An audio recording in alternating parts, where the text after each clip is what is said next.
Hi. I did have some other thoughts. I think this is helping me most of all, but I just wanted to share my thoughts. I know I'm not the only one that thinks this way, um, but there are countries that eat dogs.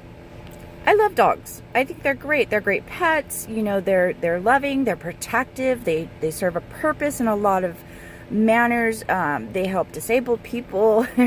They're cute. They're fluffy. They're funny.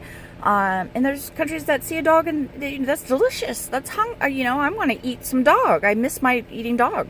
There's countries that hunt dolphins. You know, dolphins are gorgeous, but in Japan they'll crawl them up and hunt them, and that's how they were raised. And there's countries that eat eel, and I never would eat an eel, not even if you said it was the best meat in the world. I just wouldn't eat eel.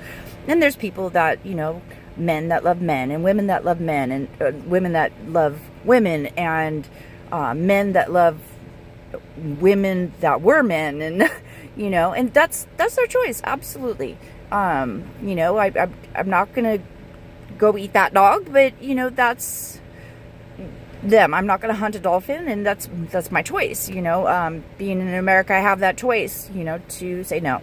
I also know that different cultures eat different things. I'm Mexican. We eat menudo, and people don't do the stomach lining of an animal. No. Okay, but it's a part of an animal that gets thrown out, so it had become, food. And it tastes great. If you get raised with it, it's fine. The texture and everything. Okay.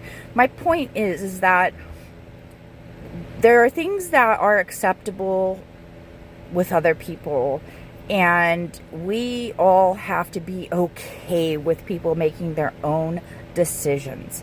There's a lot of stuff about, Fuentes and Kirk and Trump and everything else, and that's okay. They can make their own decisions, but when their own decisions set out to convince people with lies, not truth, not true statistics, not true numbers, and state that they're debating when they're not debating, they're hands down saying, I am going to win no matter what you say, that's not debating. There's no truth to that. You do your own research. You have to be smart. So I think in the long run, what I'm saying is that we need to get rid of this hate culture that I'm going to hate somebody because their favorite color is yellow. It is mundane. Choose the rod, stick to God, stick to Christ and his teachings.